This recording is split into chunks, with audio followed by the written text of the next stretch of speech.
In the real world, a house here costs $20 million while a house here costs $20,000. The big reason is location. This same principle applies in Minecraft too. Some is just in the right neighborhood, or perhaps the wrong neighborhood here. Some is where these 4 rare unmovable blocks happen to be near, and some is just close to where people randomly appear. If you're starting a new world, you should hold this advice dear, because while a cherry grove biome can be replaced, a woodland mansion can be permanently defaced. I will be splitting all of the real estate tips into 3 categories: early game, mid game, and late game, and so obviously they get more important as they go on, but we do need to start with the beginner stuff, which funnily enough perfectly replicates real life, because having oceanfront or beachfront or even riverfront property is always a big improvement on not, and the same is true for mountains too. By the way, this seed is just the exact number of subscribers I have right now, so if you want to play along with it, that's the number, and also if you want it to be a different seed, then you could subscribe and it'll be a different one next time. Speaking of different ones next time, it should be noted that this is 2 great things. Or building a house where the drop is sheer will give you incredible views. When you're in the middle of a forest, you don't see very much, but from up here, you can see everything, which is something that is especially nice. So if you want a great place to settle down, these are 2 easy tips. However, you probably also want to have some nearby amenities. The best early game amenities include ruined portals and their bountiful chests, or a nearby cave for ores. I find that deep ones are the best.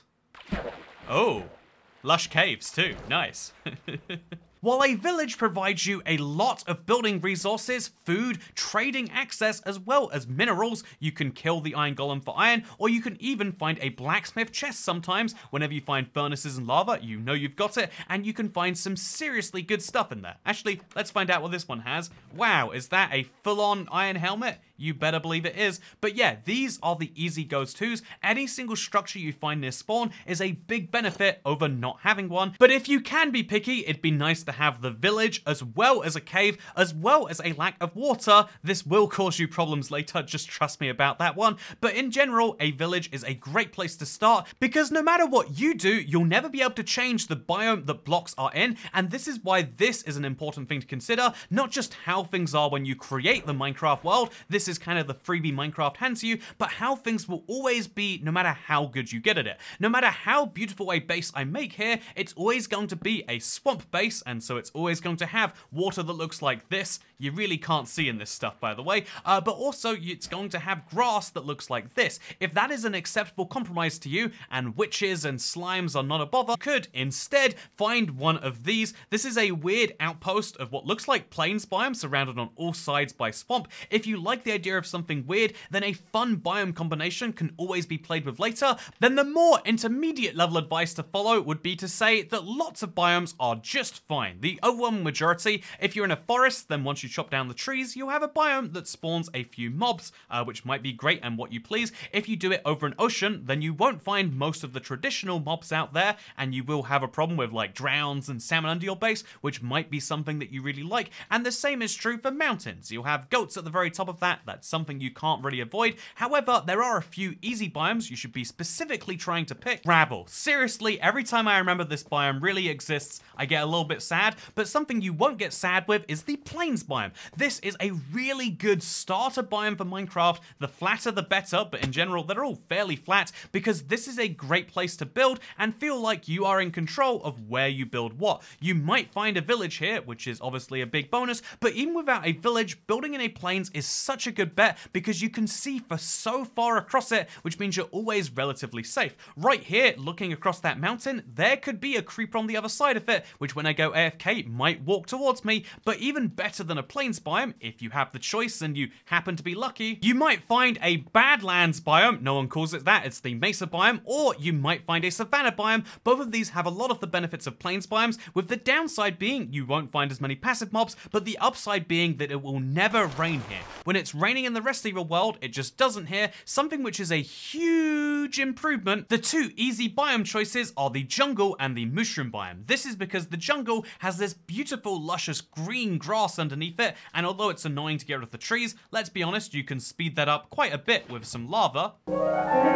There is a little bit of a fire hazard, but the end result, as you can see, is absolutely beautiful, and now it's land for me to do whatever I want on. As we all know, the way of the life in Minecraft is you take whatever's there, you burn it down, and you build something better, and you pretend there was never something there before. Wait, sorry, I was accidentally reading from a US history book for a second there, but to focus on seeds again, I think it has to be said that the jungle biome has this beautiful grass, and although the mushroom biome probably can't say the same with its mycelium, something interesting about this biome is no matter what blocks you place here, dark oak planks or anything, mobs will not be able to spawn. This is basically a peaceful mode biome, which if you want to have a base, which is meant to be a safe place, then this is a great place to do that. However, biomes are the obvious immovable feature in your world. You can never move a mushroom biome in legit Minecraft. You can move the mobs, you can move the plants, you can move everything else, but the biomes are the least of your concerns because there are quite a few exclusive blocks and indeed concepts so you can access this particular place. So the first of these blocks is the monster spawner. This is arguably the least consequential because you'd only really use this for XP farms or indeed for string farms or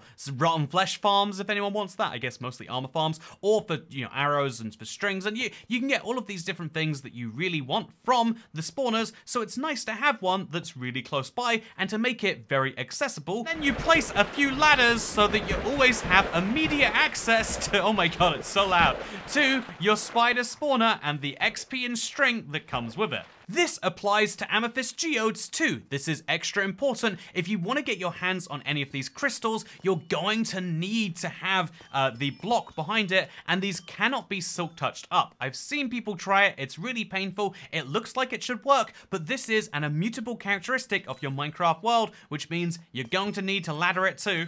I'm mostly just happy that this one doesn't have water above it, and oh no, the ladders are still falling. But as you can see, this is an important thing to do, and it's really important to me to be able to get my hands on lots of crystals. You can make your own caves if you want to, you can make your own mine shafts if you want to. They ultimately have the exact same function, but only these two structures have blocks you can't find elsewhere. There's one more, which is the most important, by the way, which I'll get into right after I mention two other structures which are incredibly immutable in ways that you wouldn't expect in the early game, but especially in the late game it gets incredibly important. So let's go out there now. One of these is the witch hut, which is incredibly important because it's one of the few ways to guarantee witches will spawn. I mean, also, you got the cute black cat the first time, which is nice, and also this freebie potion, so really this is an early game technique. It's a great amenity for any world, but it also is an incredibly invaluable source of witch spawners later, which is why you might find it extra valuable to have one of these right next to some other things that you care about. Boom, sugarcane and plants, and boom, a plains biome, and boom, even a village to go with it. Although the village goes into one of these biomes, so, you know, do you really care about it, or do these guys need to be genocide?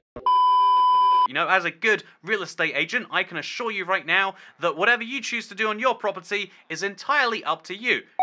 No one can tell you what you can and cannot do, and that includes the big G word. In fact, you know, I actually did a great playthrough of that recently, but the other valuable structure, which is great for mob spawns you can't get otherwise, is this right here, an ocean monument. As you can see right here, this is in the middle of a valley of lots of other biomes too, which is especially good, but the wonderful thing about an ocean monument is even when you destroy the structure, or even if you try to rebuild it, there would be an ocean monument left over in your game data, will still generate guardians. There won't be any more elder guardians, but the regular guardians will still spawn, giving you effectively farmable prismarine, dark prismarine, and sea lanterns because of these recipes. This is an incredibly fun thing, which you might not have even known you could do, and yeah, it's also a great way to farm ink sacs because these guys just love to kill squids. They've got a whole problem with them. I don't know what it is, but it results in a lot of these things floating to the surface, which means even a casual Minecraft player can enjoy it, but a hardcore Minecraft player at the very upper levels of a new world is going to appreciate having one of these close to spawn.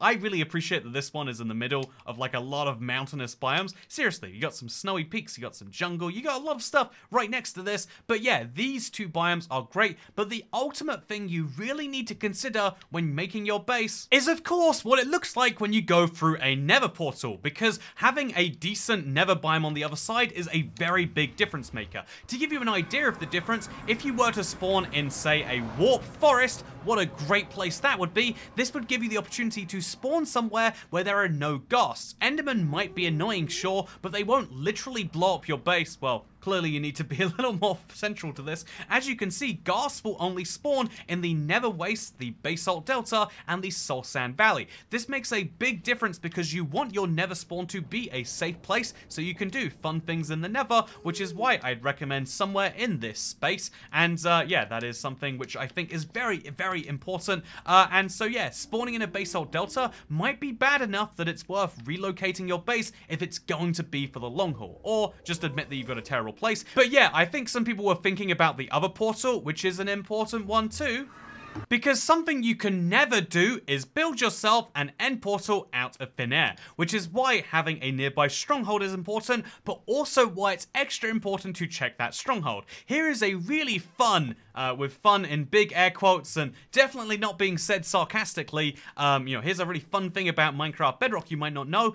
Sometimes these strongholds, look at this by the way, sometimes the strongholds tend to just be this small in size. What do I mean by that? This is literally the entire stronghold. You might think, haha, Toycat, surely you are joking, but let me show you something fun. If we hop into spectator mode, you can see there is no more to this stronghold. Why did it choose not to generate? There is no particularly good reason. However, it now means that I have to go 8,000 blocks away to go to my end portal, because if you set up your base before knowing where the stronghold is, it might be a big annoyance. Sure, that's only 1,000 blocks in the Nether, but actually 1,000 blocks in the Nether is 1,000 blocks too many. This is something you should be very mindful of in your Minecraft world. It also probably has to be mentioned that this isn't the only portal which you cannot move, because fun fact, you can't place end portal frames around unless you're a 7-year-old playing around in creative thinking you can trick people that way. And I guess the same is also true for the reinforced deep slate and the portal which it makes too.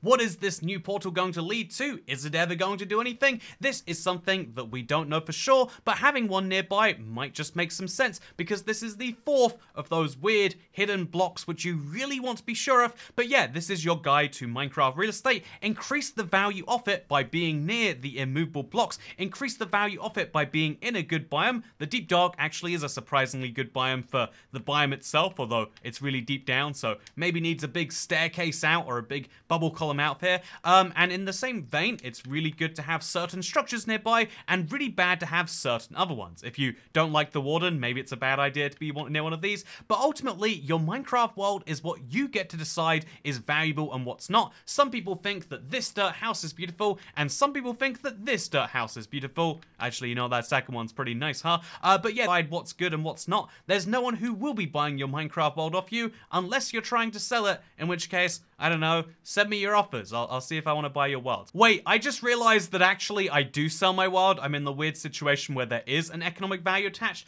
but for most people, you're not buying and selling your world or the bases or the items in it, I do assume, but instead it's all about the trade-off between current you and future you. Future you will value current you a lot more and will appreciate the activity you're doing if you can settle down near a good biome.